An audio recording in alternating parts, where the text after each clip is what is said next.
தினம்தோறும் விளக்கேற்ற நல்ல எண்ணெய் இதயம் நல்லெண்ணெய். அதற்கு நேராக தற்சமயம் நிலை கொண்டுள்ளது. அது கொஞ்சம் கொஞ்சமாக மெதுவாக நகர்ந்து வரும் என்று சொல்லி வானிலை ஆய்வு மையம் சொல்லியிருக்கிறார்கள். அது எப்பொழுது வரும் என்ற விவரம் இன்று மதிய அளவில் சரியான தகவலாக இந்த புயலுடைய தாக்கம் எப்படி இருக்கும் என்பதையெல்லாம் வானிலை மையம் சொல்வதாக அறிவித்திருக்கிறார்கள். நம்மை பொறுத்தளவுக்கு, அரசாங்கத்தை பொறுத்தளவுக்கு புயல் எப்படி இருந்தாலும் அதை எதிர்கொள்வதற்கு வேண்டிய அந்த நடவடிக்கைகளை நாம் எடுத்திருக்கிறோம். நேற்று இரவு கூட 11 மணி அளவில் நம்முடைய மாண்புமிகு துணை முதலமைச்சர் அவர்கள் நம்முடைய கட்டுப்பாட்டு அறையும் மாநகராட்சியினுடைய கட்டுப்பாட்டு அறையும் நேரடியாக அவர்கள் ஆய்வு செய்திருக்கிறார்கள். நாம் இன்றைக்கு காலையில்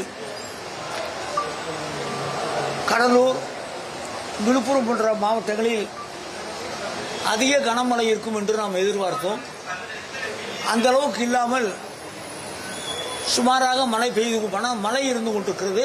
ஆனால் நாம் எதிர்பார்த்த அளவுக்கு மிகப்பெரிய மழையாக இல்லை. சென்னையில் கூட பார்ப்போம் என்று சொன்னால் இன்றைக்கு காலையிலேயே மிக அதிகமான மழை இருக்கும் என்று எதிர்பார்த்தோம்.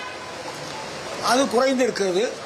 இந்த புயலுடைய உண்மையான தாக்கம் என்ன என்பதை மதியம் மாநில மையம் அறிவித்த பிறகு அதை நாங்கள் சொல்வதற்கு இருக்கிறோம். இப்பொழுது நம்முடைய மொத்தம் தமிழ்நாட்டில் இந்த குறிப்பிட்ட இந்த மாவட்டங்களில் 38 நிவாரண முகாம்கள் உண்டாக்கியிருக்கிறோம். புதுக்கோட்டையிலே 9, மயிலாடுதுறையில் 2, ராமநாதபுரத்தில் 2, திருவாரூர் 4, தஞ்சாவூர் 2, நாகப்பட்டினம் 10, ராணிப்பேட்டை 1, செங்கல்பட்டு 1, விழுப்புரம் 7. அதில் 2393 பேர்களை அதில் நாங்கள் தங்க வைத்திருக்கிறோம். அவருக்கு வேண்டிய எல்லா விதமான வசதிகளையும் செய்து கொடுக்க சொல்லி முதலமைச்சர் உத்தரவிட்டிருக்காங்க. அந்த அடிப்படையில் அந்த பணிகளை செய்து கொண்டிருக்கிறோம். இலங்கையில் இருக்கிற நம்முடைய தமிழர்கள் என்று பிரித்து பார்க்காமல் மத்திய அரசாங்கத்திலிருந்து கொடுக்கிற கணக்கு இந்தியர்கள் என்று தான் சொல்கிறார்கள். அதில் நம்முடைய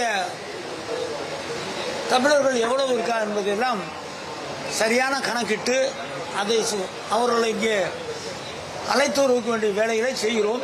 இன்றைக்கு காலையில் ஏர்போர்ட் அங்கே கொஞ்சம் கிளியராக இருக்கிறது.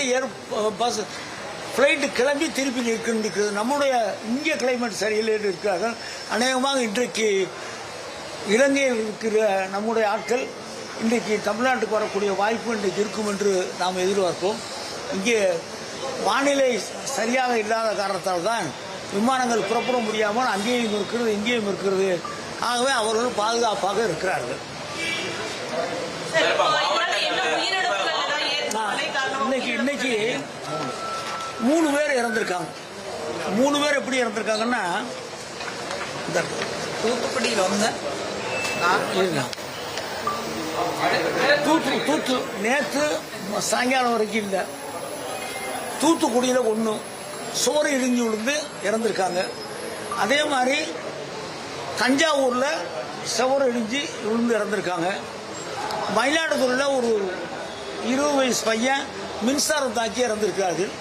மொத்தம் 3 பேர் உயிரிழப்பு நேற்று மாலைக்கு மேலே நடந்திருக்கிறது. கால்நடை இறப்பு மொத்தம் 149.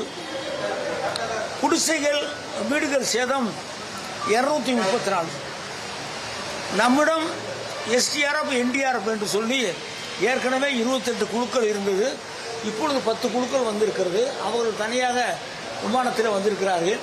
அவர்களும் சேர்த்து 38 பேர் நம்ம கைவசம் தயாராக இருக்கிறார்கள். எந்த பகுதிக்கு அவசியம் என்று தெரிகிறதோ அந்த பகுதிக்கு அனுப்புவதற்கு தயாராக இருக்கிறோம். இப்போ மாவட்டங்களில் குறிப்பாக சென்னையில் பெரிய அளவில் மழை இல்லை, மிதமான மழை. நாகப்பட்டினமாக இருக்கட்டும், கடலூர், மயிலாடுதுறை, இந்த மாவட்டங்களில் இப்போ ஏதாவது இனிஷியேட் பண்ணி நம்ம சொல்லிட்டோமா? எப்படி அந்த நிலை இருக்கு? இப்போ இந்த புயல் அந்த இடத்துல இல்லை, கொஞ்சம் கொஞ்சமாக நவுந்துக்கிட்டே வர்றதுனால இப்போ அந்த எந்த பகுதியில் மழை பெஞ்சிருக்கோம், நாகப்பட்டினம் பூரா மழை பெய்யல, ஒரு குறிப்பிட்ட இடங்களில் மழை பெய்யுது. அந்த பகுதிக்கெல்லாம் மாவட்ட நிர்வாகம் சென்று எங்கே தண்ணீர் தேங்கி இருக்கிறது, எந்த பகுதியில் நம்ம அரசினுடைய உதவி தேவை என்பதெல்லாம் மாவட்ட நிர்வாகம் அந்த மழை பெய்த பகுதிக்கு சென்று அந்த பணிகளை மாவட்ட நிர்வாகம் செய்து கொண்டிருக்கிறது. முதலமைச்சர் அவர்கள் தகுந்த அறிவுரையை வழங்கியிருக்கிறார். கட்டுப்பாட்டு மையத்திலிருந்து என்ன மாதிரி அறிவுறுத்தல் நம்ம வழங்குறோம்? கட்டுப்பாட்டு மையத்திலிருந்து என்ன பண்ணி கட்டுப்பாட்டு மையத்திலிருந்து எங்களுக்கு வர்ற தகவல்கள், கட்டுப்பாட்டு மையம்ங்கிறது நாங்கள் இந்த மழை பெய்யக்கூடிய இந்த புயலால் தாக்கப்படக்கூடிய அந்த மாவட்ட நிர்வாகத்தோடு நாங்கள் தொடர்பில் இருக்கிறோம். மாவட்ட நிர்வாகம் எங்களிடம் என்ன உதவி கேட்கிறார்களோ அந்த உதவியை நாங்கள் நம்முடைய முதலமைச்சருடைய கவனத்திற்கு கொண்டு சென்று அந்த பணிகளை நாங்கள் செய்து கொண்டிருக்கிறோம். பொதுவாக கட்டுப்பாட்டு மையமும் இந்த குறிப்பிட்ட ஒரு கடலோர மாவட்டத்தில் இருக்கிற மாவட்ட நிர்வாகம் தொடர்ந்து தொடர்பில் இருக்கும். அதே போல வானிலை ஆய்வு மையத்தோடும் நாங்கள் தொடர்ந்து தொடர்பில் இருந்து கொண்டிருக்கிறோம். ஆகவே நிலைமை கட்டுக்குள் இருக்கிறது. நம்மை மீறி கையை விட்டு மீறி போவதில்லை.